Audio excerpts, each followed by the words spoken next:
Right. So you know how some people can just like kill it when they present? Yeah. They walk into a room and everyone's just hooked. What is that? Well, after diving into the art of the pitch, I've got some insights for you. And it's not about being some like slick, over-rehearsed robot or anything. One thing that really struck me is that the book emphasizes how like everything is a presentation, right? It's not just about those, big formal pitches, but every interaction, every conversation, like anytime you're trying to get your point across, kind of like, remember that time I was trying to convince my friend to try this new ramen place? I went all out, Yeah. like describe the broth, the noodles, the whole, experience. But he just wasn't biting.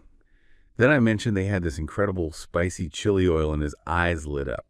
That's when I realized it wasn't about the ramen itself, actually. It was about finding that one detail that would resonate with him. And that's what this book is all about. Understanding your audience. It's not about you, it's about them. It's about figuring out their needs, expectations, like what makes them tick. Like the book mentions this agency, Sidal, Matisse and Coughter. They landed a huge account with Blue Cross Blue Shield. And they found out that most of the decision makers were ex-military. So guess what they did? They structured their whole entire presentation around the art of war, using all these military terms and analogies. Talk about speaking your audience's language. And get this, the book argues that emotion actually trumps logic when it comes to persuasion. It's not about overwhelming people with, facts and figures. It's about connecting with them on a deeper level, tapping into their feelings. Think about Ken Burns' documentary, The Civil War. That could have been a super dry history lesson, right? But he made it incredibly moving and impactful by focusing on the human stories, like the emotional weight of the conflict. It really shows how you can take even a complex topic and make it resonate by finding that emotional core. Another thing that stood out to me was the emphasis on authenticity. You can't just put on a show. People can spell BS a mile away. Yeah. The book tells this story about Guillermo Vega, a creative director. And he wasn't a native English speaker. He was nervous about presenting in English. But he absolutely nailed it because he was just himself. He didn't try to hide his accent or anything. And that genuine energy is what really connected with the audience. And this is where the book gets a little controversial. But I kind of agree with it. They're not big fans of PowerPoint. They call it death by bullet points. And honestly, I can see why. Too often we get caught up in creating these elaborate slides, cramming them with information. But the focus should be on you, the presenter, not the screen. It's like this one time I saw this presentation and the speaker was just reading off their slides. It was so boring. I could just stayed home and read the presentation myself, right? The book actually tells this story about a presenter who was so focused on their slides that they could have been replaced by a cab driver reading a script. Ouch. But it highlights a really important point. The best presentations are the ones where the speaker is engaging, passionate, and connected with the audience. It's not about hiding behind technology. It's about using it as a tool to enhance your message. So how do you actually create a presentation that's both compelling and authentic? Well, the book stresses the importance of rehearsal. It sounds obvious, but you wouldn't believe how many people just wing it. They share this disastrous story about an agency team that presented to Sega without rehearsing together. It was a total train wreck.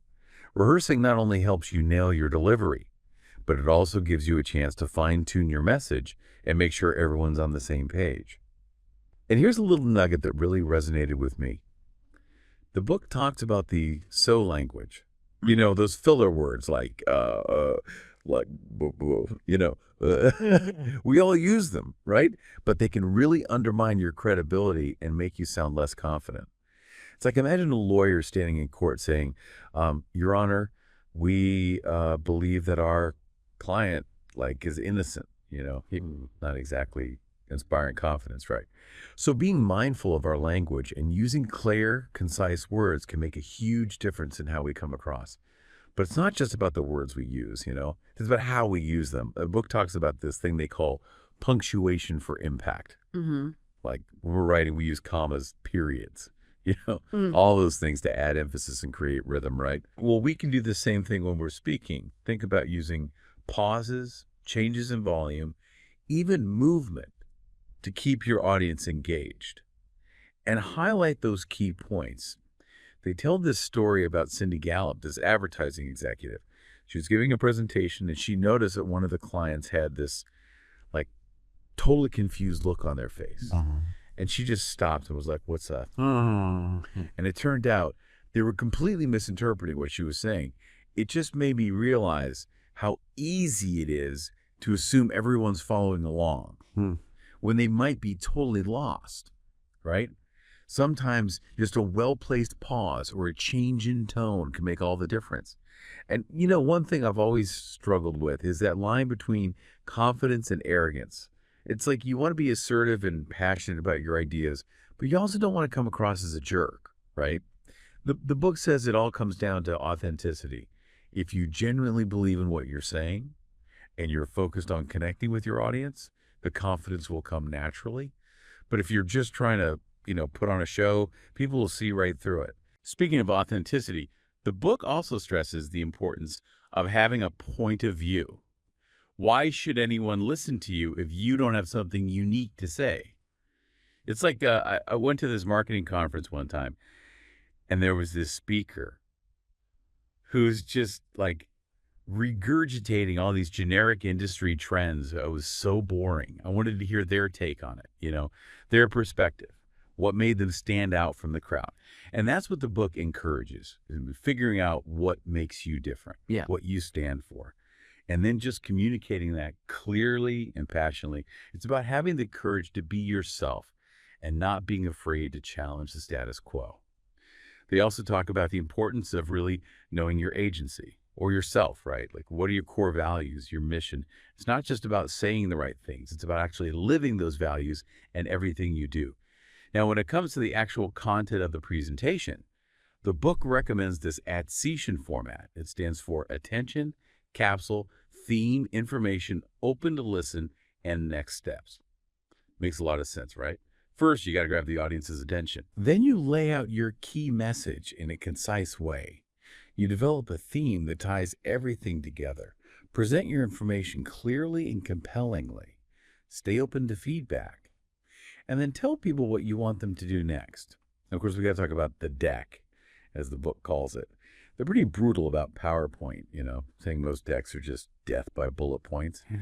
It's like, I was in this meeting one time, and the presenter had this slide with like 15 bullet points, all in tiny font. I was practically falling asleep. Slides should be visual, engaging, and used sparingly. The presenter should be the star of the show, not the screen. They give this example of this agency, Goodbye, Silverstein and Partners.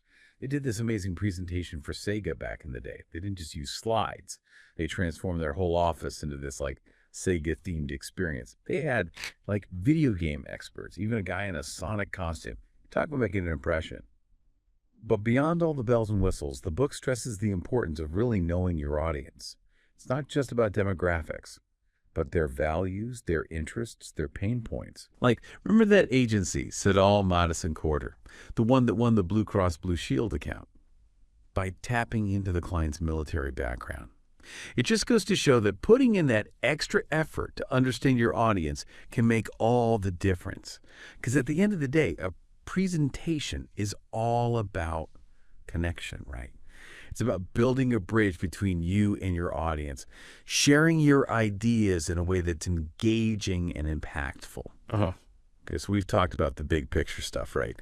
Like connecting with the audience and having a strong point of view and all that. But what about those, little things that can make or break a presentation? Like the subtle cues, the body language, tone of voice. Well, the book has this whole chapter called How to Be.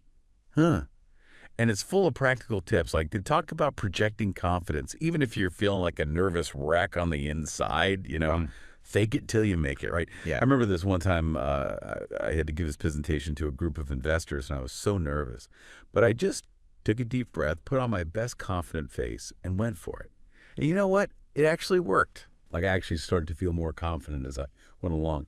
They also talk about being personable, like using humor to connect with your audience. But not like telling cheesy jokes or anything. It's about finding those moments of levity, those shared laughs that can make the whole experience more enjoyable for everyone. Another thing they emphasize is teamwork. Like if you're presenting as a team, you got to make sure you're all on the same page. Presenting a united front. I once saw this presentation where two of the presenters were clearly disagreeing with each other, like right there in front of the client. It was so awkward. It just goes to show how important it is to be aligned and supportive of each other, you know. And here's a tip I thought was really interesting. Make it personal.